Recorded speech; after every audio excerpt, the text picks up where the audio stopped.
este conversatorio sobre arbitraje marítimo en Panamá y generalidades de los tribunales de apelación marítima.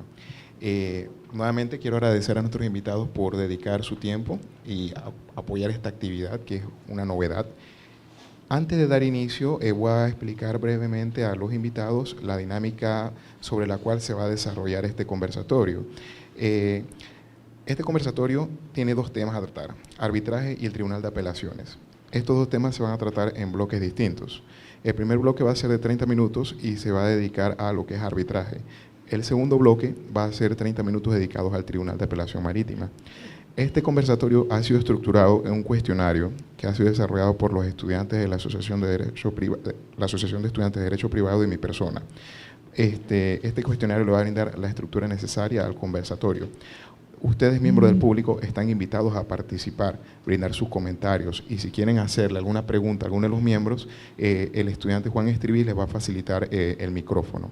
Nada más tienen que indicar alzando su mano y él va a llegar, y siéntanse libres de participar durante la intervención de los invitados. ¿Ok? Ahora, vamos a dar inicio a este conversatorio con el tema de arbitraje. Arbitraje es un método alternativo de resolución de conflictos, el cual ha ganado relevancia durante las últimas décadas, ya que cuesta menos y es más rápido que los tribunales de justicia ordinarios. Ahora, este es un tema que no muchos profesionales del derecho manejan, y existe una serie de dudas con respecto a tanto para estudiantes como para profesionales. Y vamos a dar inicio con nuestros especialistas aquí a tratar de solventar algunas de nuestras dudas.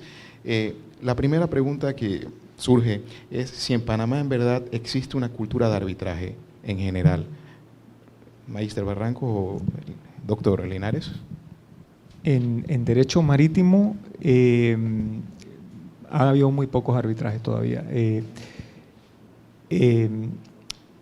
Con base en el reglamento de SECOMAP y dentro de la estructura del SECOMAP no ha habido ningún arbitraje.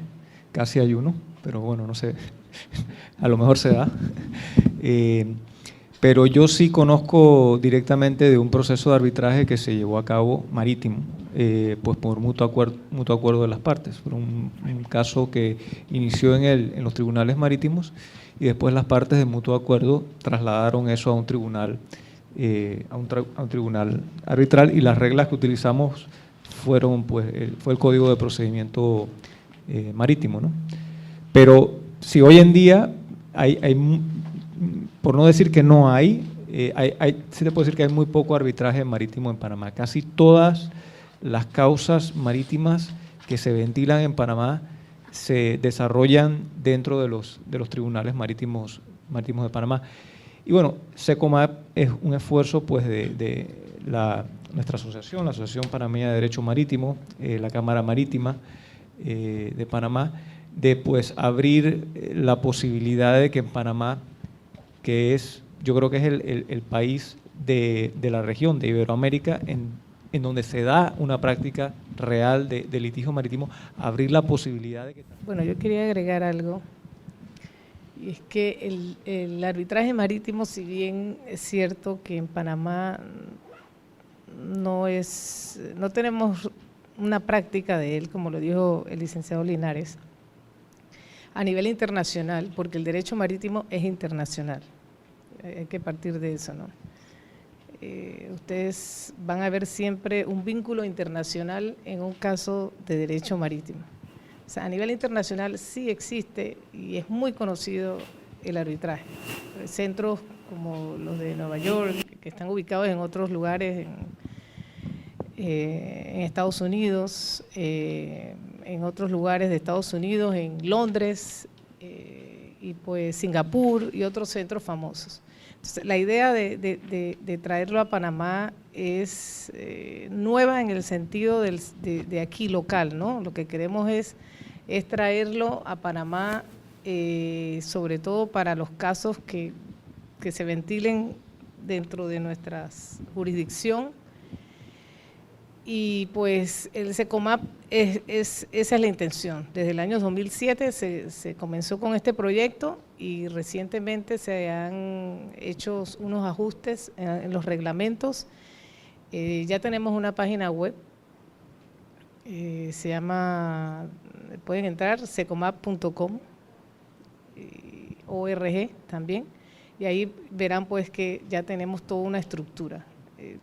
Hay que dar esa publicidad para que comiencen a esos casos que ya están en los tribunales marítimos, las partes se pongan de acuerdo y los lleven a esta jurisdicción privada para donde las partes escogen, que esa es una gran ventaja, ¿no?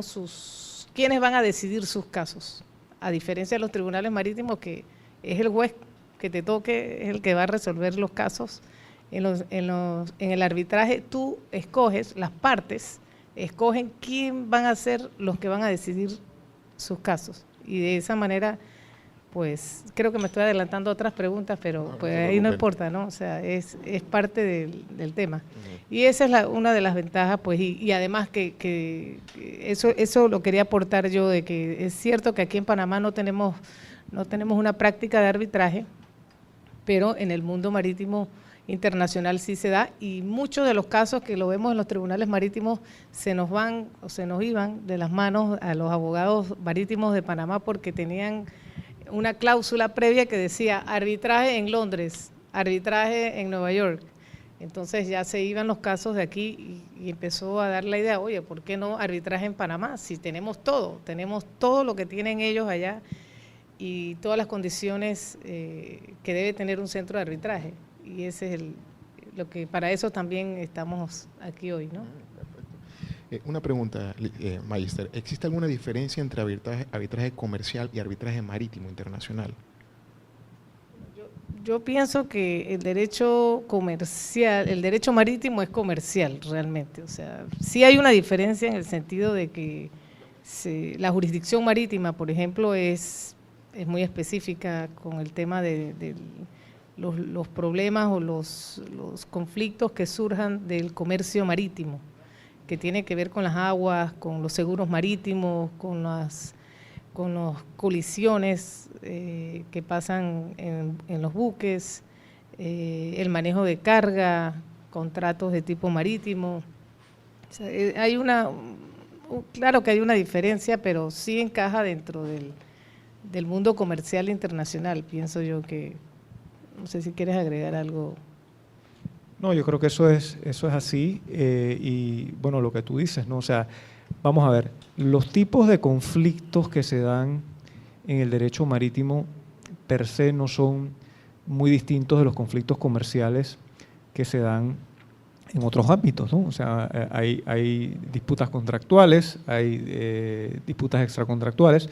Lo que hace la diferencia es el medio de donde surgen estas disputas, en donde aquí hablaba la licenciada Barrancos de que el derecho marítimo es internacional por naturaleza, y es así, ¿verdad? Porque las disputas surgen casi siempre de el intento de mover mercancía de un punto en la geografía del planeta a través de los océanos a otro punto de la geografía del planeta. Y en ese proceso de mover mercancía de un punto de inicio a un punto de término, uno toca 4 o 5 jurisdicciones diferentes. Y el contrato en sí que rige ese transporte marítimo está gobernado por otra legislación. Y la nave tiene una bandera que tiene otra legislación adicional. O sea que son situaciones en donde hay, en primer lugar, hay siempre un tema de conflicto de derecho, ¿verdad? ¿Qué derecho aplica en este problema, ¿verdad? Esa es quizás la primera pregunta que uno tiene que responder, ¿qué derecho aplica? Y luego el mismo medio, ¿no? Que involucra una nave que es un medio de transporte bastante sofisticado, el medio marítimo que es distinto al medio en donde nos desenvolvemos ordinariamente.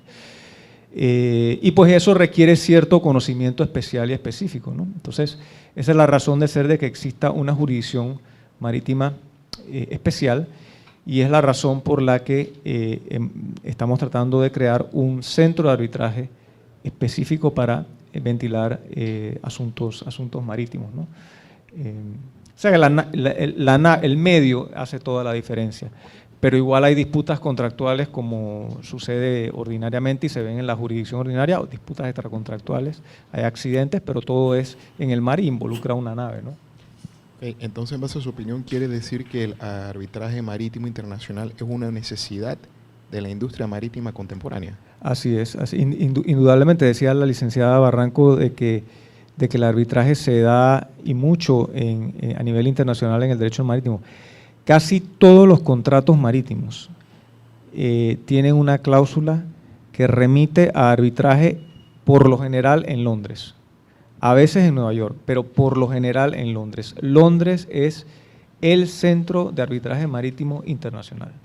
Es una verdadera industria lo que hay en Londres en temas de arbitraje. Hay otros centros nuevos que se están desarrollando muy bien. Por ejemplo, Singapur, que nos sirvió de modelo. Yo estuve involucrado un poquito en la redacción de las reglas de procedimiento y me acuerdo que utilicé de base las reglas de Londres, de Inglaterra y las reglas de Singapur.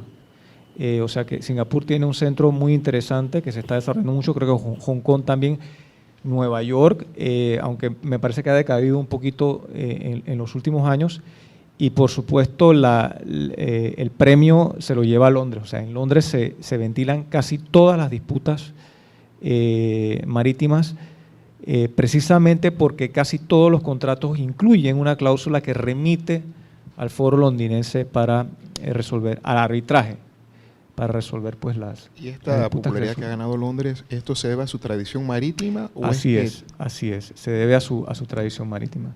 O sea, Inglaterra, el Reino Unido pues fue una gran potencia marítima. El derecho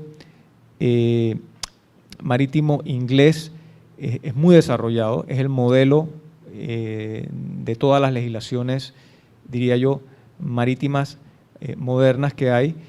Y más que todo existe la práctica, o sea, el know-how, ¿verdad? Existe un cuerpo de profesionales en el derecho que conoce del tema, existen los árbitros, existen los jueces que conocen la materia, o sea que los actores del comercio marítimo se sienten cómodos, a pesar de que es un lugar caro, muy caro para litigar, pues la gente se siente cómodo de que existe la tradición, de que existe la experticia, de que existe la seguridad jurídica, ¿verdad? En el sistema inglés se respetan los fallos, o sea, se respeta mucho el precedente y la gente pues se siente cómodo con poner en sus contratos de que pues, primero que la ley que gobierne la relación sea la ley inglesa, porque ese es el otro tema, que no solo es una cláusula que remite a Inglaterra, sino que incorpora la legislación inglesa, ¿verdad?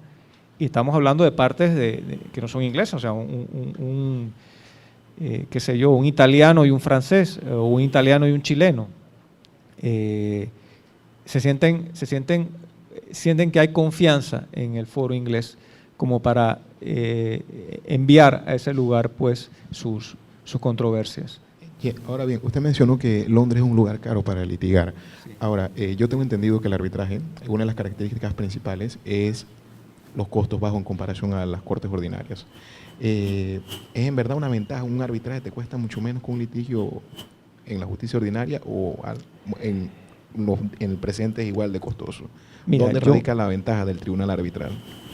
Yo te digo lo que he escuchado porque no he visto, o sea, no tengo los números exactos. Sí sé que un arbitraje en Inglaterra es caro, ¿verdad? Probablemente ventilar el mismo proceso en los tribunales ingleses sea más caro, pero igual el arbitraje es muy caro. Igual vas a tener que contratar, y recuerde que en Inglaterra tienen un sistema muy curioso que divide la profesión en dos, ¿verdad? Como en dos ramas, ¿no?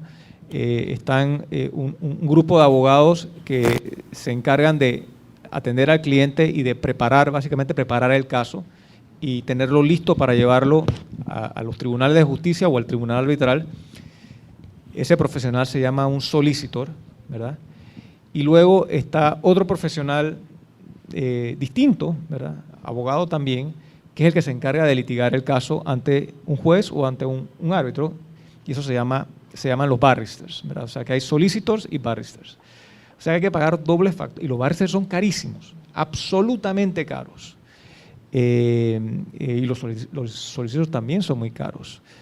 Y por supuesto hay que pagar el árbitro. En libras esterlinas, 1.54 dólares por libra esterlina, algo así al día de hoy.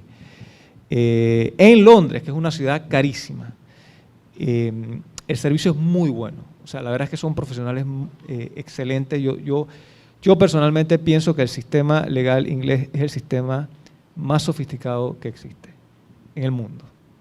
Maestro Barranco, una pregunta. Ya que usted es una de las precursoras del Centro de Conciliación, Mediación y Arbitraje Marítimo de Panamá, ¿nos podría comentar acerca de los costos de arbitraje en la SECOMAP?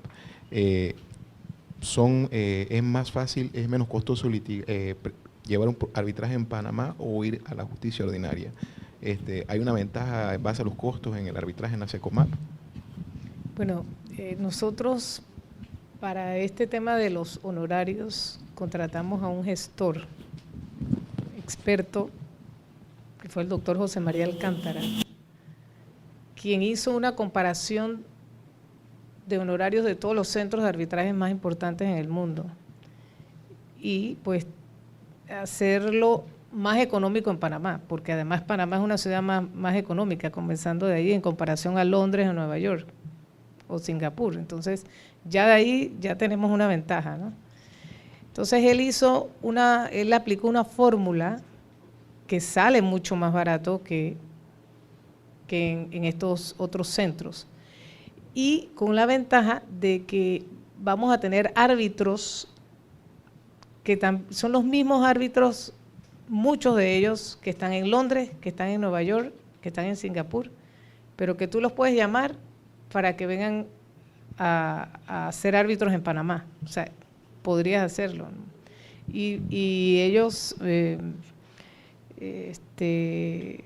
pueden venir a Panamá a hacer el arbitraje en un menor costo, ¿no? O sea, y otra cosa que quería agregar es el tema del arbitraje, que porque ustedes dirán, bueno, ¿por qué la gente pagará tanto? Pero es que ustedes han escuchado que en Marítimo dice que barco parado no gana flete, ¿no? O sea, es por eso también importantísimo que la gente quiere rapidez y conocimiento. Entonces tú no puedes muchas veces, y en los casos marítimos no se hablan de miles, se hablan de millones. O sea, hay muchos casos donde, y que hablar de la carga es valiosísima, los barcos son valiosísimos, los seguros que están detrás de la carga y del barco también son costosísimos. O sea, todo hay una serie de intereses de muchos costos que no puedes ir a aventurar y ellos prefieren pagar a personas que son expertos en derecho marítimo porque, como ustedes lo saben, el derecho marítimo es especialísimo. O sea, un abogado que no estudia derecho marítimo no puede entender muchas cosas que pasan en el derecho marítimo. Entonces, para eso tú dices, bueno, me voy a un médico general o me voy a un especialista en algo que te pase, ¿no? O sea, es lo mismo en el tema del derecho marítimo. Por eso es que la gente también paga por esto, porque hay mucho dinero de por medio, ¿no? Y yo creo que, Iria, has tocado una cosa muy importante y es lo que me parece a mí que hace el arbitraje atractivo, es la flexibilidad, ¿verdad? Es la flexibilidad del mecanismo de resolución de disputas. Ustedes conocen el Código Judicial, ¿no? Conocen el Código Judicial, han dado derecho procesal. Comparen al Código Judicial con esto. Estas son las reglas de procedimiento en arbitraje. Comparen esto con el Código Judicial.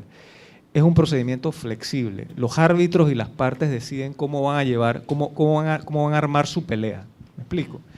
Es más rápido. En teoría no debe haber recursos al final del día. O sea, esto no debe terminar en apelación, casación, demanda de inconstitucionalidad. O sea, quieres un proceso flexible llevado por personas que sepan, personas que sean razonables, probablemente sea hasta más barato, precisamente por la celeridad que en los tribunales ordinarios, pero tu problema se resuelve fácil, o sea, tienes una respuesta, una resolución a tu disputa de manera rápida.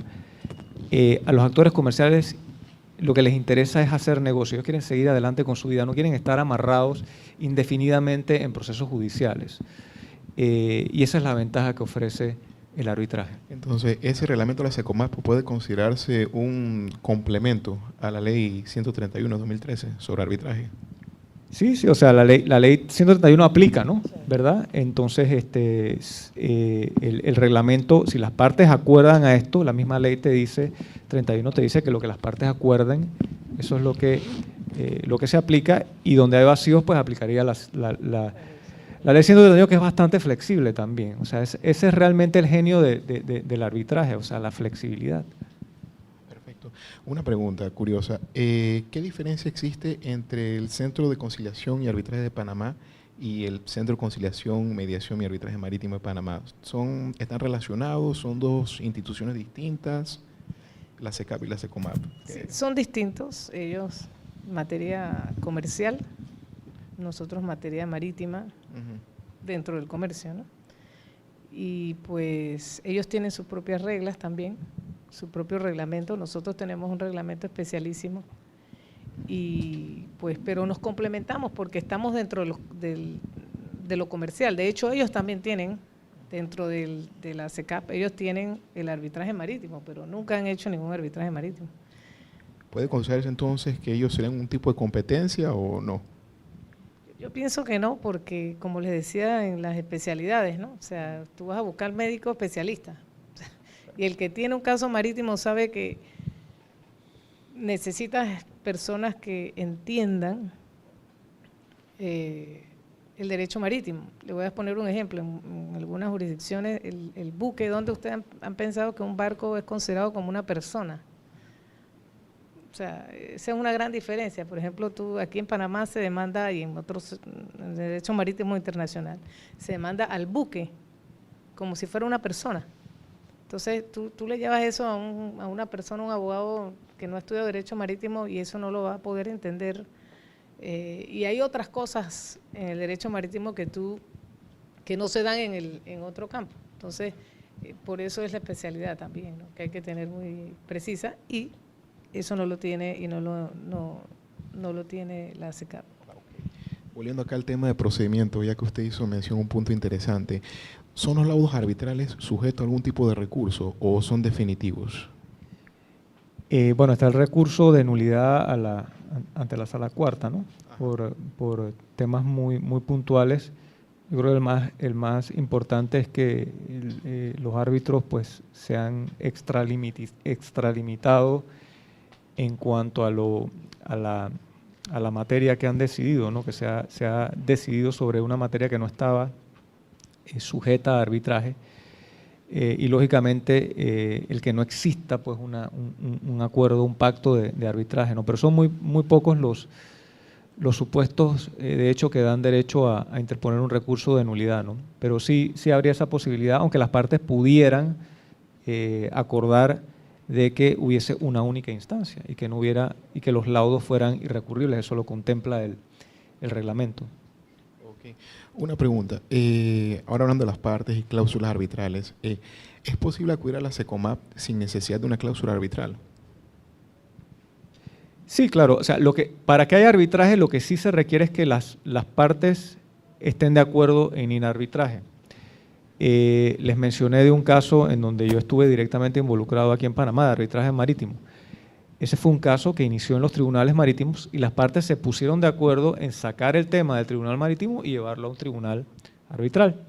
O sea que no necesariamente tiene que haber una cláusula previamente acordada de arbitraje en algún contrato para que ese tema termine en un tribunal arbitral. Lo que sí se requiere es que ambas partes en algún momento decidan llevar la disputa a arbitraje, ¿no?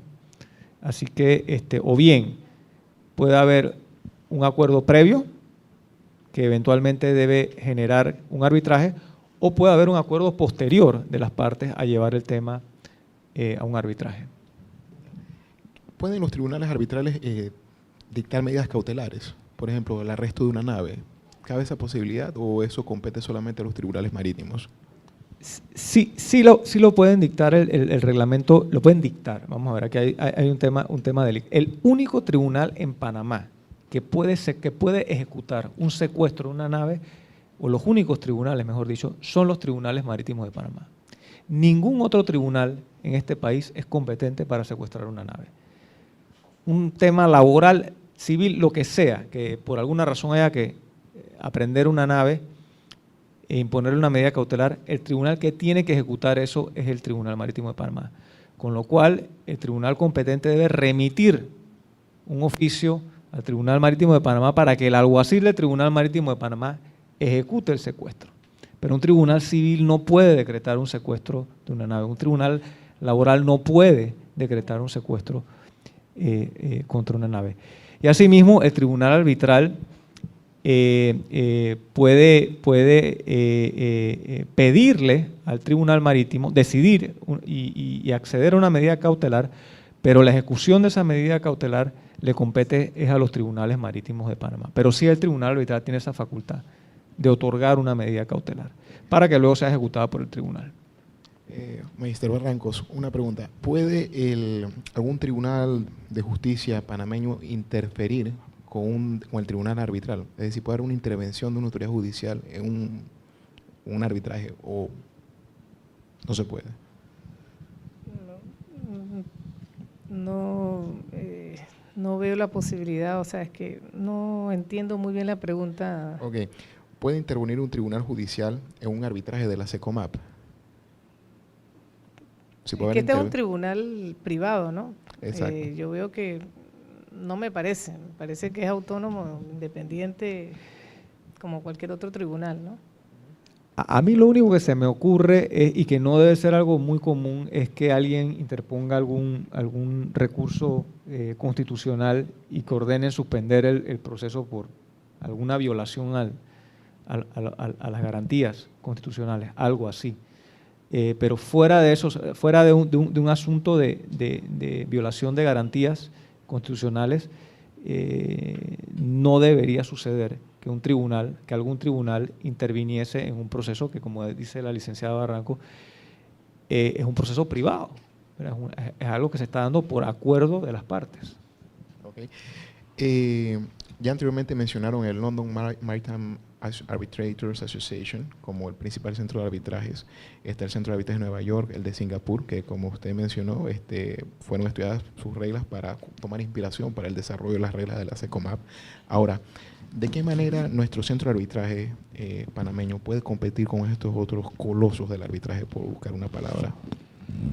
Bueno, yo creo que estamos en muy buena posición. O sea, Panamá es realmente el único país, los únicos países, en mi opinión, en base a varios años ya de práctica, aunque parezca mentira, quizás, pero los únicos lugares, los únicos sitios en donde uno puede secuestrar un barco, por ponerlo así, en América, en el continente americano, son Estados Unidos, Canadá, Panamá, Curazao y Chile. O sea, donde se puede fácilmente secuestrar un barco y en donde, por lo tanto, hay práctica de derecho marítimo. En todos los demás sitios es un dolor de cabeza tratar de secuestrar un barco. No conocen la figura in rem, no saben lo que… O sea, no existe el know-how que hay en Estados Unidos, no existe el know-how que hay en Panamá, ¿verdad? Y en Panamá hay el know-how ese porque lo que son los tribunales marítimos actuales panameños fueron tribunales federales norteamericanos. Y las reglas de procedimiento marítimo, la ley 8 de procedimiento marítimo panameño se inspira en los Federal Rules of Civil Procedure de los Estados Unidos. O sea, nosotros heredamos toda esa estructura y todo ese conocimiento y lo hemos ido adaptando a nuestras circunstancias, pero todo ese conocimiento lo heredamos nosotros. Y aquí en Panamá, pues, sí hay un buen número de abogados que conoce de derecho marítimo. Eso es un punto muy importante. El otro es que aquí vienen todos los barcos del mundo. Entonces, se puede secuestrar un barco. Es un lugar céntrico, es un lugar donde se habla el inglés. El tema del idioma inglés es muy importante por muchas razones, pero aquí se habla inglés, ¿verdad? Tienes un cuerpo de abogados y de profesionales que conocen el idioma inglés. Y el sector marítimo, y Panamá es un país de orientación marítima. O sea que yo creo que tenemos los elementos y estamos en muy buena posición, tenemos los insumos para poder desarrollar un buen centro de resolución de disputas en arbitraje, así como tenemos la marina mercante más grande del mundo, pudiéramos tener el centro de resolución de disputas marítimas regional más grande pues de Latinoamérica, por lo menos. Y yo sí creo que eso lo vamos a poder lograr, ¿verdad? Nosotros vamos a poder captar, o sea, aprovechar un mercado regional, ¿verdad? Y quizás un poco más de eso, pero inicialmente un mercado regional de disputas marítimas. Ustedes mencionaron que en su lista de árbitros tienen árbitros que también están en otros centros de arbitraje. Ahora bien, para los futuros maritimistas, ¿cuál es el perfil para poder ser árbitro de la SECOMAP? ¿Qué perfil ustedes buscan en un árbitro, aparte de dominar el idioma inglés y obviamente una especialidad en marítima? ¿Qué otra característica? Bueno, mira, esa es una pregunta bien importante porque he visto por ahí hasta cursos y todo, y diplomados y esas cosas que dice arbitraje, venga y prepárese para ser árbitro. Y realmente tengan mucho cuidado con eso porque los árbitros, eso no existe. O sea, tú puedes ser árbitro en la medida que tú seas experto en algo. O sea, tú, la persona que conoce una materia, ya sea porque sea un árbitro en equidad, puede ser un ingeniero naval, digamos, y el caso se trata de un tema de un hundimiento de un barco y no necesitamos el derecho, sino necesitamos más que todo aspectos técnicos y las partes se ponen de acuerdo y escogen un arbitraje, un árbitro en equidad, una persona o personas que van a resolver el caso porque es algo muy técnico. Entonces, no es que porque ese ingeniero fue a un curso o cualquiera que fue a un curso, estudió arbitraje, dice que ya puede ser árbitro. ¿Entendieron? Que eso no es tan simple como eso, ¿no? Entonces, primero tienes que ser un profesional del derecho marítimo o del mundo marítimo. Y luego, entonces, puedes agarrar un curso que te va a decir, bueno, vamos a hacer un curso sobre el SECOMAP, cómo funciona el Centro de Arbitraje de Panamá, Marítimo de Panamá. Entonces, eso te va a dar una noción y te va a explicar ese tipo de cosas. Pero es como quien dice, ¿quién va a una universidad para ser juez? ¿Verdad que no? Primero tienes que ser abogado. Entonces, así mismo es el tema del arbitraje marítimo. Ténganlo muy claro porque he visto, cada vez que veo algo de eso por internet, quisiera ir allá y decirle, oye, pero estás cometiendo un delito. Eso no. Pero de verdad, o sea, eso es un engaño. O sea, decirle que tú vas a agarrar un certificado y vas a tener una maestría en arbitraje. Eso no existe. O sea, tengan mucho cuidado con eso. Sí, es la experiencia, realmente. O sea, el árbitro lo eligen en función de puede ser un abogado, no necesariamente tiene que ser un abogado, pero sí tiene que ser una persona que conozca la materia, que conozca el negocio marítimo, y ese conocimiento se adquiere pues trabajando en el sector, ¿no? Así que si a ustedes les interesa ser en algún momento árbitros, lo que tienen que hacer es o practicar el derecho marítimo por varios años o trabajar en el sector y conocer el negocio marítimo. Y eso es lo que los va a hacer a ustedes idóneos para poder resolver una disputa marítima. El otro tema que es muy importante es el inglés. En esto no podemos insistir lo suficiente. Tenemos que saber inglés. Si a usted le interesa dedicarse al derecho marítimo, su primera prioridad es aprender inglés y manejarlo bien. Y es un idioma que es fácil de aprender, así que los que no sienten que lo conocen o lo manejan, no tengan miedo, porque es un idioma que es bastante fácil de aprender, pero es fundamental conocer inglés para poder incursionar en esta área del derecho. ¿Y sabes por qué, no? Porque es importante saber inglés, porque como es un tema, el derecho marítimo es internacional y hoy en día todo lo que tenga que ver con los buques, con los conocimientos de embarque, con los seguros, con los contratos de bunker, con los contratos, bueno, todo esto viene en inglés generalmente. Entonces tú te vas a encontrar con pruebas, con información, con frases, con cosas que tú tienes que saber, vienen en inglés, y mientras que tú vas a buscar un traductor, ya se te fue el barco. O sea, si quieres arrestar un barco aquí, tienes un documento y te dice, espérate, déjame buscar un traductor, el barco se fue. O sea, tú puedes ir al tribunal marítimo y pedirle secuestro a un barco con los documentos directamente en inglés. Por eso que se exige que los jueces y magistrados de los tribunales marítimos dominen el idioma inglés, porque tiene que valorar pruebas, tiene que valorar peritos, personas, testigos y todos que van a tener, no van a hablar español. La mayoría de los casos tienen un vínculo en inglés y por eso no es que nos gusta más el inglés y porque en Inglaterra es el lugar donde más derecho marítimo se hace. Claro, aparte de la relevancia del derecho inglés, la realidad es que la lengua franca del comercio internacional es el inglés. O sea, ese es el idioma en que la gente que hace negocios internacionales se comunica. Pero entonces, si usted va a practicar, si se quiere practicar, si a usted le interesa, no solo digamos el derecho marítimo, sino el derecho comercial internacional, es importante, es muy importante saber el lenguaje que utilizan los comerciantes de todas partes del mundo para hacer sus transacciones. Le iba a mencionar al público que las investigaciones de los accidentes que ocurren en el Canal de Panamá se hacen en idioma inglés. Los testimonios se toman en idioma inglés. El reporte que hace la Comisión del Canal se lo hace en idioma inglés. Si no, no terminas nunca. O sea, hay entrevistas tripulantes filipinos, jefe de máquina ruso, capitán pakistaní, primer oficial chino. O sea, ¿en qué idioma se comunica esta mini Naciones Unidas que navega en un mismo barco? ¿En qué idioma se comunican? ¿En inglés? ¿En inglés? Así que hay que aprender inglés. O sea, tenemos que saber inglés. Exacto, para los interesados en ser árbitro ya saben. Tenemos una intervención por parte de un miembro del público. Sí, buenas. Yo tengo una pregunta en cuanto a las partes que se van a los tribunales marítimos o al arbitraje marítimo.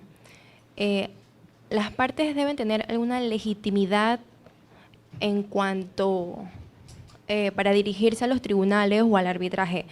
Ejemplo, las aseguradoras que tengan un conflicto pueden irse a los tribunales marítimos o a arbitraje, o los marinos o algún miembro de la tripulación. Claro, o sea, en los tribunales marítimos y lógicamente también en arbitraje. Bueno, en arbitraje vamos a ver más temas puramente comerciales, ¿verdad? Pero uno puede llevar cualquier tipo de causa a arbitraje, ¿verdad? Pero en los tribunales marítimos, por ejemplo, usted ve reclamos de extracontractuales de gente que ha sufrido lesiones a bordo de naves. Ve usted disputas contractuales sobre contratos de fletamento. El contrato de fletamento es un contrato de arrendamiento de una nave. Cobros de deudas, por ejemplo, bunkers, que son los combustibles marinos que usan las naves, se llaman bunkers. Cobros de deudas por bunkers que no se han pagado. Casos de accidentes catastróficos, colisiones, incendios, explosiones,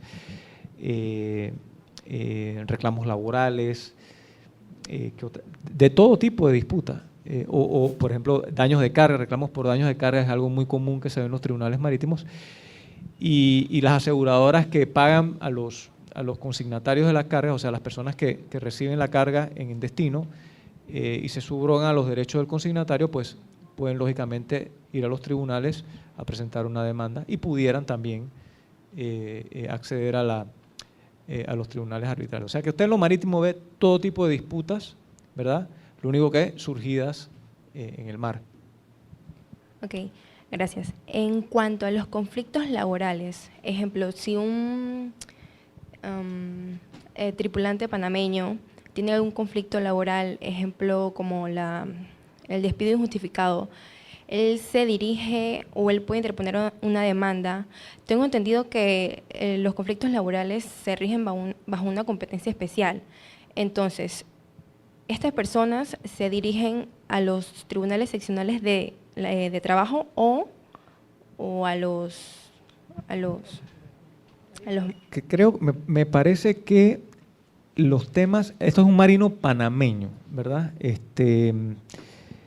Los temas de responsabilidad extracontractual sí los ven los tribunales marítimos. Los temas puramente laborales sí deben ir a la jurisdicción especial del trabajo.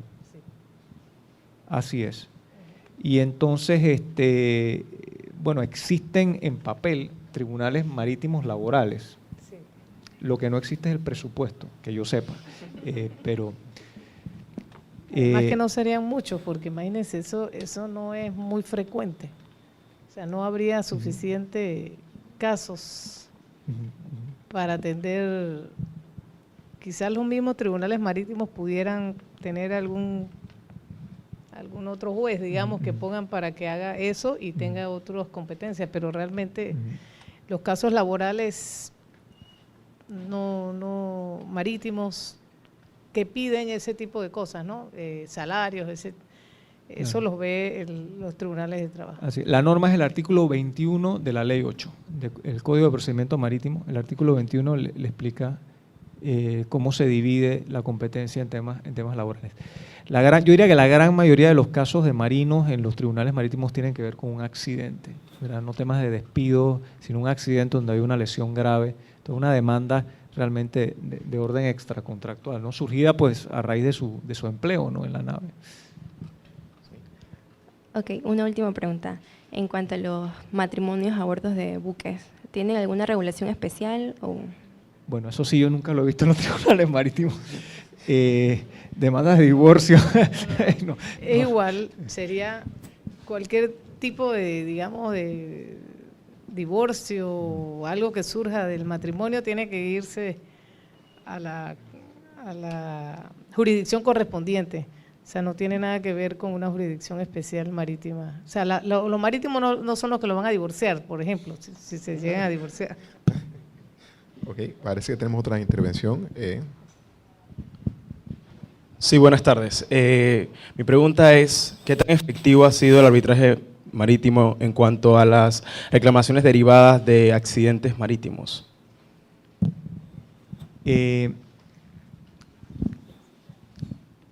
Yo no, aquí como decíamos al principio, o sea, aquí todavía en Panamá realmente estamos empezando a desarrollar el tema de arbitraje marítimo.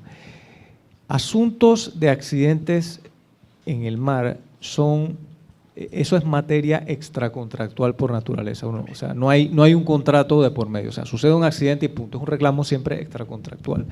Entonces, eso por lo general va a iniciar en un tribunal de justicia de alguna parte, en Panamá o en donde sea, ¿verdad?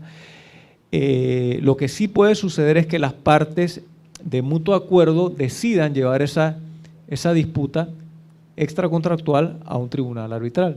Y sí se ve, ¿verdad? Pero por lo general, el arbitraje se da cuando existe una cláusula previamente acordada entre las partes a someter su controversia a un tribunal arbitral. Parece que tenemos otra intervención. Sí, buenas noches. Permítanme felicitar a los panelistas por la buena presentación esta noche. Mi pregunta es la siguiente. Tengo claro que para presentar un caso en tribunales de arbitraje se necesita el acuerdo de las partes. Una vez iniciado el proceso en los tribunales de arbitraje, existe la posibilidad dentro del reglamento de que aparezca un tercero que no esté de acuerdo y sea afectado.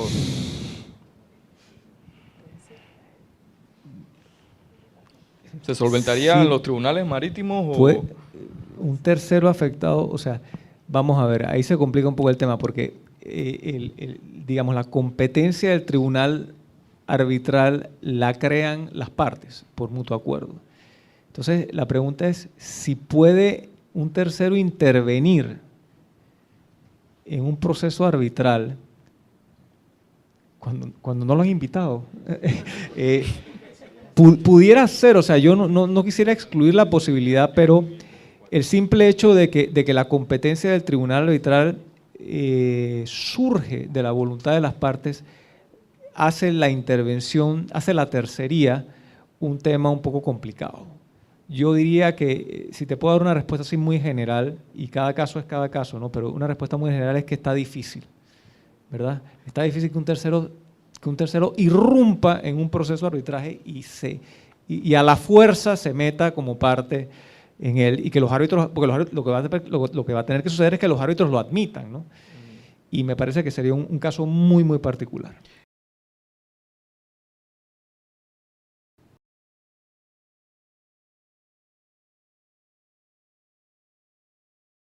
Pudiera ser que una de las partes, la parte demandada, digamos, llame a un tercero.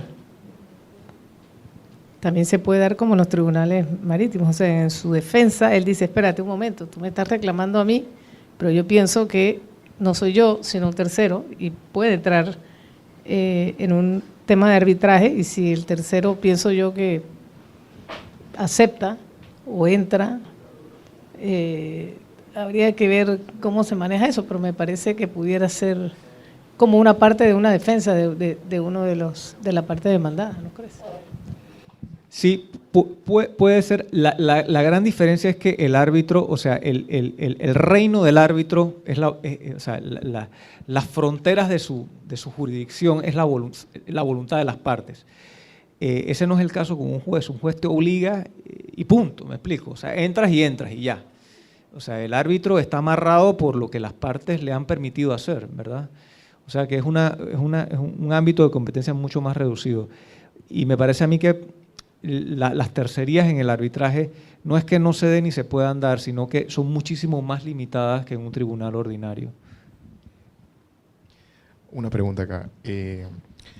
Entonces, ¿en los laudos arbitrales pueden crear algún tipo de precedente para futuros arbitrajes o cada arbitraje representa un proceso nuevo o una decisión nueva? ¿Puede existir tal cosa como precedentes o laudos arbitrales que sean precedentes en materia de arbitraje o no hay tal cosa? Pregunto porque los tribunales arbitrales pueden evolucionar. Sí, yo sé que hay sistemas, en nuestro sistema se van a publicar los arbitrajes si lo permiten las partes. Si no, se publican, sí. Sin revelar las partes, se puede… Claro. El caso Vamos, sí, sin las partes. claro, vamos a ver cómo se desarrolla el arbitraje en Panamá. Sí, yo pensaría que yo me atrevería a vaticinar que sí se va a generar un cuerpo de, digamos, de jurisprudencia y de precedente que va a servir por lo menos para ilustrar a los árbitros a fallar de manera similar en casos similares, ¿no? Buenas noches, gracias. Continuando un poco con la pregunta de mi compañero, si bien es cierto, usted nos ha aclarado que es un poco difícil que un tercero entre al arbitraje por la figura como tal del arbitraje, que es un acuerdo entre dos partes. Entonces, un tercero que se ve afectado por las decisiones que se tomen en ese arbitraje, entiendo yo que podría tomar como un único recurso pedir la nulidad del arbitraje ante la Corte o… Y el tercero siempre tiene las puertas abiertas a los tribunales ordinarios, ¿no? O tribunales marítimos. O sea que si un tercero se ve afectado por un arbitraje, puede accionar a los tribunales para que sus derechos sean reconocidos, ¿no? No quiero dar la impresión de que no se puede intervenir en un proceso de arbitraje. O sea, como le digo, cada caso es cada caso y puede darse una situación en donde primero que las partes a lo mejor están de acuerdo en que efectivamente entra el tercero para ya resolver todo este problema de una sola vez, ¿no? Y no tener que ir solucionando un problema complejo, una parte en un tribunal arbitral y luego nos vemos en los tribunales ordinarios. O sea, la gente quiere resolver sus disputas y seguir con su vida. Entonces, eso puede suceder. La idea que les quería transmitir es que simple y sencillamente por el hecho de que la competencia arbitral es una competencia creada por la voluntad de las partes y no por un soberano, ¿verdad? Como es el caso de los tribunales de justicia, ¿verdad? La competencia de los tribunales de justicia se la da el soberano, que es el Estado panameño. O sea, Sí, por la flexibilidad del arbitraje, entonces entrar un tercero, también tendría que incurrir en los costos del arbitraje también, obviamente. Así es. Muchas gracias. ¿Alguna otra intervención por parte de los miembros del público? Bueno, ya para cerrar el tema del arbitraje y pasar al otro tema, la opinión de ambos, ¿cuál ustedes creen que es el futuro del arbitraje en Panamá?